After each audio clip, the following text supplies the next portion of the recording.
Ok.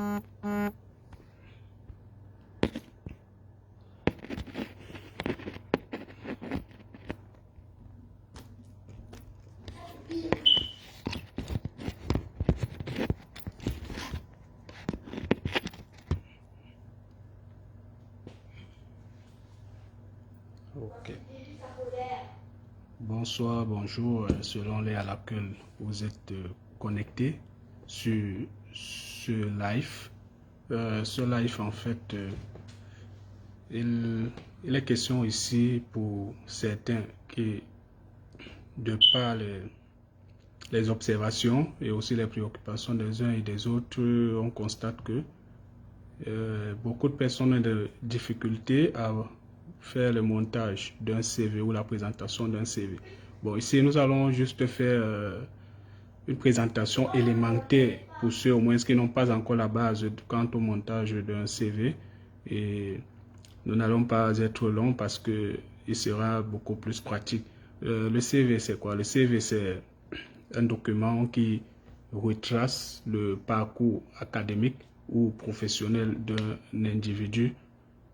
Et il ne suffit pas juste de dire qu'il retrace le parcours, et c'est aussi question de la présentation, parce que quelque chose qui se présente mal attire moins d'attention et il ne donne pas envie de jeter un coup d'œil même s'il y a des éléments importants à l'intérieur. Sans plus tarder, bon, nous avons eu des soucis de faire le direct à partir de la machine pour pouvoir faire le partage d'écran. Donc à l'avenir, nous allons arranger ce problème-là.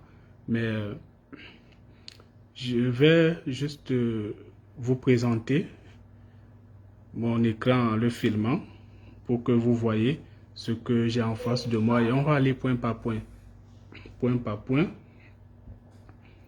en vous présentant les détails et si possible en expliquant rapidement, et aussi de par les interactions, nous allons apporter certaines réponses aux préoccupations des uns et des autres. Donc, un CV, d'abord, on a dit c'est un CV de base, élémentaire. Donc, il y a plusieurs types de CV.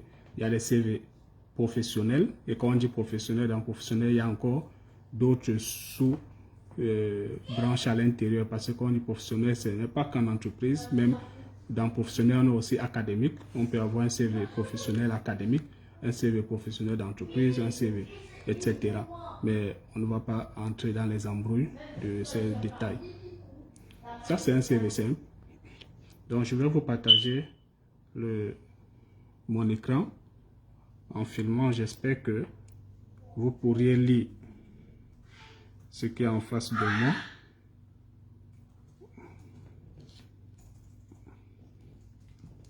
J'espère que vous lisez, vous êtes en train de bien voir.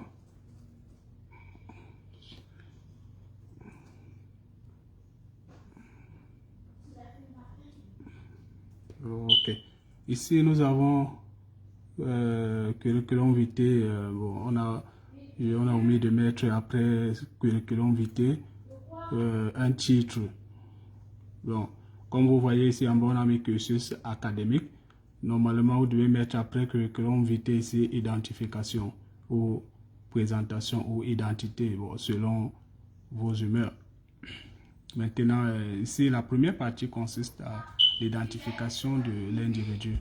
Donc ici, il va mettre son nom et prénom. J'espère que vous êtes en train de bien voir. Ok. Il va mettre son nom et prénom. On va prendre un nom au hasard comme ça. Bon, je mets par exemple Al.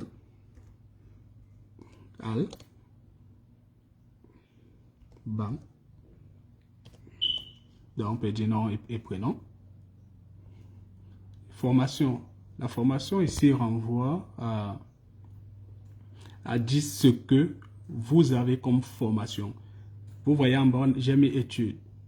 Études, on va expliquer. Formation, c'est quoi? Formation, c'est votre compétence que vous êtes en train de mettre en avant. Donc, c'est-à-dire si vous avez une formation que vous mettez en avant, parce que vous pouvez avoir plusieurs formations. Mais maintenant, en fonction, parce qu'on ne fait pas un CV, on fait un CV par rapport à une offre d'emploi. Donc, on est en train de solliciter une offre. On est en train de demander de l'emploi ou on postule à une offre. Donc, si l'offre correspond déjà à votre formation de base, je prends un cas par exemple, si on a besoin d'un secrétaire de bureau dans une structure et que la personne en question a un BTS en action commerciale ou un soubrage d'action commerciale, la personne peut mettre là AK. Donc, sa formation professionnelle ou sa compétence professionnelle, c'est ça qu'elle met là. Et en bas, l'étude. L'étude, on a mis au pluriel. C'est bon pour aussi mettre formation au pluriel. Si la personne a aussi plusieurs formations, et c'est beaucoup plus de formations dont la personne a eu des diplômes ou une attestation reconnue par les instances concernées. Donc, ça ne veut pas dire que si vous avez eu des attestations peut-être dans des centres, des personnes qui proposent des formations rapides, là non, ce n'est pas une formation. Ici, nous parlons des formations professionnelles qui ont donné lieu à un diplôme. Donc peut-être un BTS, une licence professionnelle, un master professionnel, etc., ingénieur et tout. Pas un certificat que vous êtes allé faire, peut-être on vous a dit on a lancé une formation peut-être en bureautique pour venir mettre ça. Non, ce n'est pas la formation dont on parle ici là. Pour l'autre, là, on va en parler un peu plus bas. Ici, études, c'est quoi? Les études, ce sont toutes les études que vous avez eu à faire.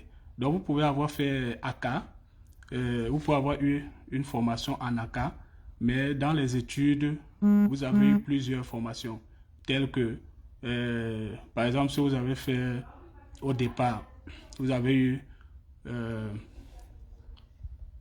vous allez m'excuser parce que je suis plus en train de travailler avec un logiciel dans ma tête qui renvoie à quelqu'un qui est peut-être au supérieur. Même pour ceux qui n'ont pas eu peut-être le diplôme supérieur, c'est pas compliqué. C'est presque la même procédure. Ici, les études, c'est quoi? Si quelqu'un a une licence en AK et qu'il a eu à faire durant ses études, par exemple les études en sociologie, cependant, il peut mettre sociologie. Donc, il va mettre toutes les formations qu'il a eues, les formations académiques et ou professionnelles même. Donc, il va mettre ça, les études là qu'il a fait. Donc, il ne faut pas confondre études et formation. Formation, c'est la compétence, le professionnalisme qu'il est en train de mettre en avant. C'est ça. Voilà. S'il a fait les études en sociologie, ensuite il allait peut-être faire un BTS plus tard. En tel, il va mettre le BTS en la filière qu'il est allé faire. Donc, on peut dire qu'il allait peut-être faire une formation en AK parce qu'avec une licence en sociologie, c'est dit qu'il n'est pas professionnel, entre guillemets, parce que ce n'est pas toujours vérifié. Donc, je parle là comme souvent certains qui sont des profanes dans au supérieur où ils tournent. On va revenir. Vous avez vu, on a mis date et lieu de naissance en rouge et sexe en rouge. Pourquoi c'est en rouge? C'est parce que, en fait, professionnellement parlant, il n'est pas autorisé, il n'est pas conseillé de mettre ces choses-là parce qu'un CV doit avoir un aspect professionnel. On n'a pas besoin de savoir pour éviter les discriminations. On n'a pas besoin de savoir quel âge a la personne, sauf si l'offre d'emploi a stipulé que on recherche peut-être des personnes dans la tranche d'âge de tel à tel. Là, c'est requis. La personne peut mettre ça. Mais si c'est un CV tout court que la personne va exploiter, il n'a pas besoin de mettre sa date de lieu de naissance, même le sexe. Il y a d'autres qui disent qu'on met la photo là-bas, encore c'est des débats d'idées. D'autres, on n'en a pas besoin parce que ça peut aussi renvoyer à une discrimination. Parce qu'on aura des modèles de CV, de montage de CV. Ici, nous sommes en train de faire une présentation simple. Parce qu'il y a plusieurs modèles. Ici, bon, l'adresse, vous mettez votre adresse si vous en avez. Effectivement, si vous n'en avez pas, c'est facultatif, c'est pas obligatoire. Mais au moins, le contact, vous devez avoir un contact pour qu'on puisse vous joindre. Pardon. Ici, je vous m'excusez, j'avais pris un exemple, j'avais mis plutôt quelque chose par rapport à moi. Ok. J'étais en train de dire, excusez-moi, Ok. Contact, vous devez mettre votre contact et il est aussi conseillé de mettre un contact d'une personne qui vous est proche. Pour que si vous n'êtes pas connecté, par exemple, la personne puisse on puisse joindre la personne et que la personne puisse répondre comme soit votre parent, soit votre proche pour pouvoir rassurer l'employeur que effectivement l'information vous sera transmise et qu'elle elle a aussi été reçue par vous. Ok. Donc, c'est un conseil. Ne mettez jamais vos numéros uniquement. Mettez aussi pour quelqu'un qui est proche de vous, qui, à tout moment, si vous n'êtes pas disponible, on peut joindre cette personne. Euh, Ici, maintenant, les mails, il faut mettre une boîte mail qui passe, effectivement. Donc, vous pouvez mettre deux, peut-être la vôtre et pour quelqu'un d'autre, au cas où votre mail rencontrerait des problèmes et que vous avez des difficultés à l'ouvrir. Et il faut quand même mettre aussi un mail, non seulement vers qui on peut envoyer, mais aussi c'est un mail de récupération au cas où vous avez perdu votre mot de passe ou bien vous n'avez plus accès, on peut envoyer une information par ce mail pour récupérer votre mail. Bon, cursus académique, c'est quoi? Vous avez vu, j'ai mis quelques dates indicatives. Bon, les dates indicatives, si vous voyez bien, ça va en ordre décroissant. Donc, c'est-à-dire, vous devez mettre votre dernier diplôme en descendant. Donc, c'est-à-dire, si votre dernier diplôme que vous avez eu était la maîtrise, vous devez mettre ici la maîtrise, peut-être, vous mettez la date. Si vous avez eu votre maîtrise en 2022, vous mettez la maîtrise. Maîtrise. Voilà. Donc, c'est un ordre décroissant qu'on met ces diplômes, son cursus académique. Vous devez mettre ça, mais après, vous avez peut-être eu en 2020, 2021, la licence. Bon, ça, c'est à titre indicatif, c'est juste des pistes, des orientations. Et ainsi de suite, 2017, 2018, vous pouvez mettre BTS, etc. Donc, c'est comme ça que ça se présente. On descend. On a un troisième point. Ça, c'est juste des orientations. Donc, vous pouvez reformuler ces grands titres autrement, mais c'est juste pour donner à ceux qui n'ont pas assez d'inspiration des pistes d'orientation. En fait, c'est tout ce qu'un employeur ou bien un professionnel peut rechercher ou bien un responsable des ressources humaines dans une entreprise peut rechercher. Même s'il n'est pas professionnel des ressources humaines, tout employeur, par exemple, quand il tombe sur un CV, même s'il ne s'y connaît pas, il doit quand même lire un CV qui est propre devant lui. Ici, expérience professionnelle, c'est quoi? L'expérience professionnelle, nous allons un instant.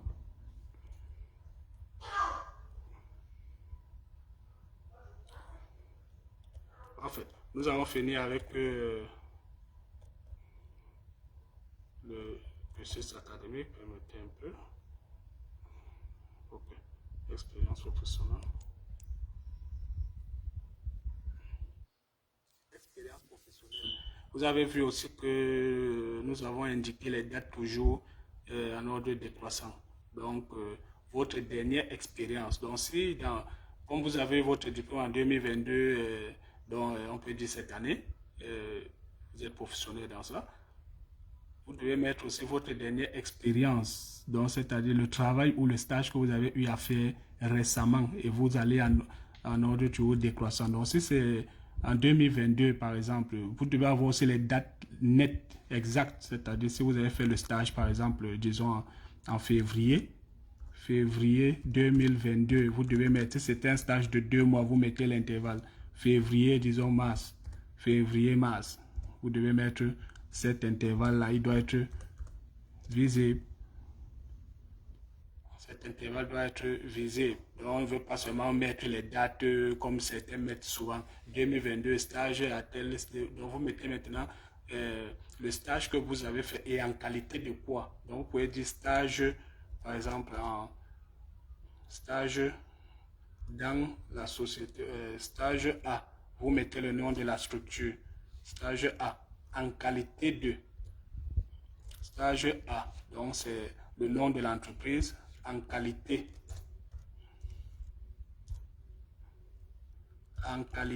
de, vous dites en qualité de quoi vous avez fait ce stage, même si c'est ça, c'est le stage qui renforce. Ça, c'est l'expérience professionnelle. On a oublié de le mentionner.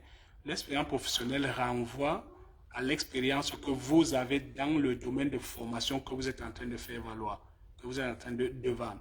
Donc, ne mettez pas n'importe quoi dans l'expérience professionnelle. C'est dans le domaine que vous êtes en train de vouloir vendre. C'est ça. Donc, vous cherchez tout ce que vous avez eu à faire qui tourne autour de cette expérience professionnelle.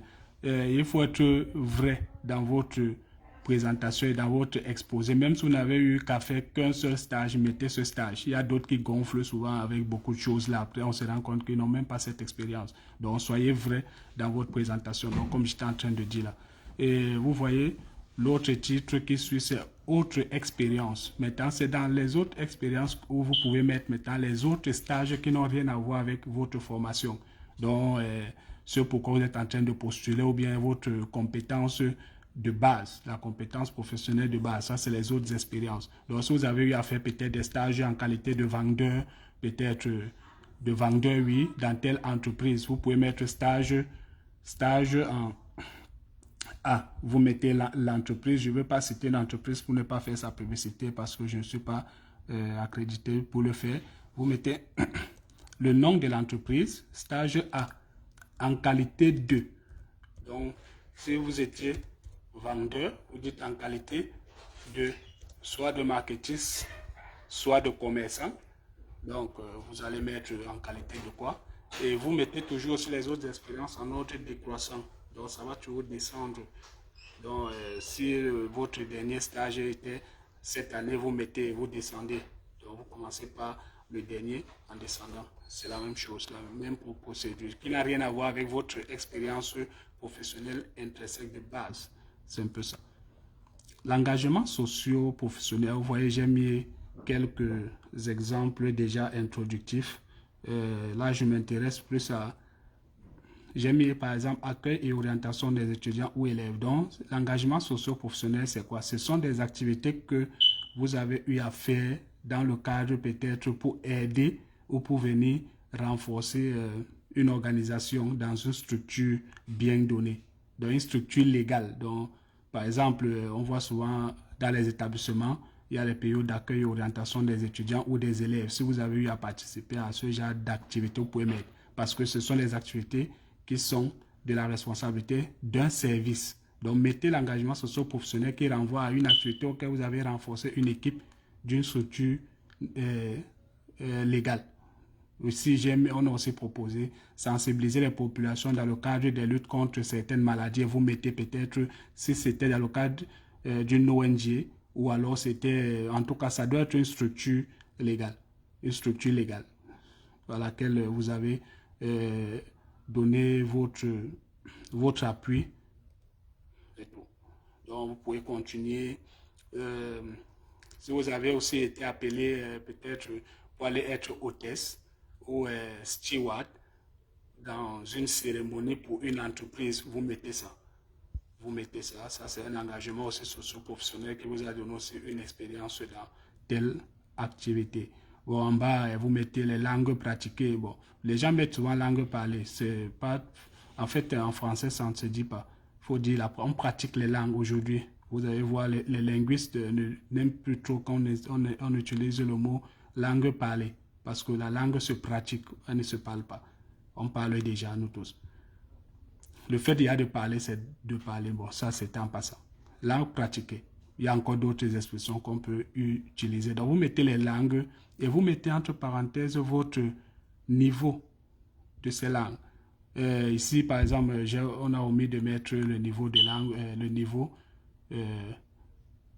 de pratique de langue française. Bon, si vous parlez bien français ou si vous pratiquez bien la langue française, vous mettez lu, parler et écrit. Entre parenthèses, vous mettez élevé parce que les grilles d'appréciation sont souvent bas, moyen, élevé. Donc, vous pouvez mettre élevé. Maintenant, l'anglais aussi, si vous pratiquez l'anglais, vous pouvez mettre aussi la grille d'appréciation. Si c'est lu, parler ou écrit, qui est moyen et haut, donc vous mettez à côté de la barre moyen ou bas ou élevé. Bon, s'il y a d'autres langues que vous pratiquez, vous pouvez l'ajouter. Voilà. Maintenant, connaissances particulières, bon, on a aussi essayé de proposer quelques connaissances particulières. Les connaissances particulières sont autres celles que peut-être vous avez apprises, qui vous ont donné droit à peut-être une certification et tout. Vous voyez, on a mis permis de conduire, par exemple, c'est une connaissance particulière. Connaissance de l'outil informatique, c'est vrai qu'il y a aussi des attestations, des certificats dans ce cadre, mais si ce n'est pas quelque chose dont vous avez eu une attestation et tout, vous la mettez comme connaissance particulière. Aptitude en matière de management, bon, c'est aussi où tout le monde maintenant s'épanche, il met maintenant ses connaissances intrinsèques qu'il a. Par exemple, s'il est un professionnel, il a des compétences quant à monter un projet, il peut mettre par exemple aptitude en montage de projet, etc. Donc ça, c'est juste des pistes d'orientation, des pistes indicatives, autant pour moi. Nous avons aussi en bas divers et expériences associatives. Très important, cette partie. C'est lisible par les responsables qui veulent employer quelqu'un. Ils aiment bien voir aussi que la personne a une capacité à pouvoir être en société avec les autres, de travailler en équipe. Et ici, je n'ai pas voulu mentionner les équipes, mais les associations ou la qualité de membre. Si vous êtes membre d'une association, vous devez la mentionner. Donc, vous mentionnez les associations, vous mentionnez même les associations auxquelles vous avez pris part, même si c'était en tant qu'élève, étudiant ou jeune, vous les mentionnez, toutes ces associations. Et vous mettez aussi, si vous êtes membre ou vous avez un poste dans une association, vous mentionnez ça. Vous mentionnez cela. Les diverses expériences là, bon, l'expérience, si vous avez aussi eu à participer dans le cadre d'une organisation, d'un événement même associatif, etc., c'est le lieu aussi d'ajouter ça. Hobby, bon, hobby, c'est où les gens mettent souvent un peu de tout. Une petite anecdote, quelqu'un me racontait une fois que il avait mis hobby que la natation et autres, et un jour il pleuvait, il y avait inondation. Il n'est pas allé au travail. Son patron l'appelle que mais tu n'es pas venu au travail, pourquoi? Il a dit que mais boss, il pleut. Son patron lui a dit que mais c'est votre CV, vous avez dit que vous pratiquez la natation, non? Et je suppose que vous avez quand même des vestes de rechange dans votre bureau. Donc, entrez sous la pluie, vous nagez. Bon, ça c'était juste une petite blague pour dire que mettez l'hobby que vous pratiquez. Ne mettez pas les choses de façon fantaisiste. Si vous n'avez pas d'hobby, vous laissez. Mais ce qui est sur nous tous, on en a. Vous pouvez même dire aussi que vous aimez bien, vous aimez bien lire aussi les choses sur les réseaux sociaux. C'est aussi l'hobby. Donc, il faut mettre ce que vous pratiquez. Ne mentez pas là-bas. C'est important. Quand vous mettez musique, un jour, votre patron va vous dire que okay, dans votre hobby, il avait vu musique. Il a un dîner d'affaires avec les gens là où vous devez aller assister à un opéra. Et imaginez alors que l'opéra, pour certains qui n'ont pas l'habitude, comme nous autres, vous allez partir vous endormir. Après, on va lancer les mots des opéras et autres. Là, on va vous dire, mais vous connaissez Mozart, vous connaissez tel musicien et tout, vous serez perdu. Et ça peut aussi jouer même dans la négociation d'un contrat de votre entreprise avec un particulier, parce que votre boss savait que vous êtes quand même près dans la musique. En fait, c'est votre hobby, donc vous avez certaines connaissances. Donc, mettez ce que vous pratiquez régulièrement. Okay. Bon, en bas, c'est facultatif. J'ai mis travaux scientifiques. Bon, pour ceux qui sont étudiants, chercheurs et tout, même étudiants tout court, parce qu'il y a aussi des étudiants de niveau 1, 2 qui ont quand même eu à rédiger des articles et autres. Donc, c'est à titre juste facultatif que j'ai ajouté pour cela.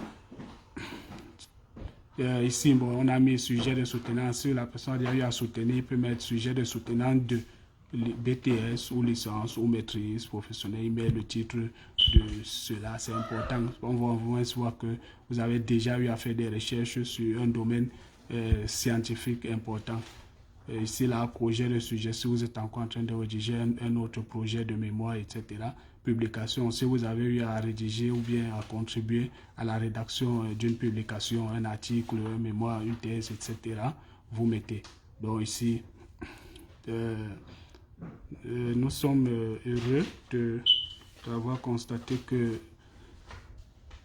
des personnes nous suivaient et on espère que cette présentation élémentaire quant au montage du CV n'est pas tombée dans les oreilles de sourds et qu'elle sera exploitée à bon escient.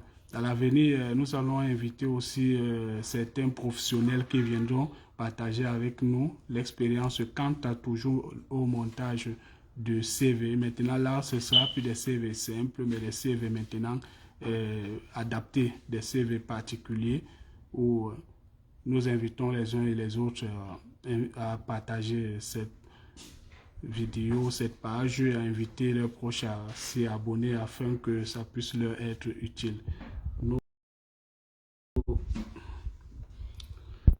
Vous étiez bien sur la page Le Conseiller Bébé Alex. Nous vous remercions pour votre attention et à la prochaine.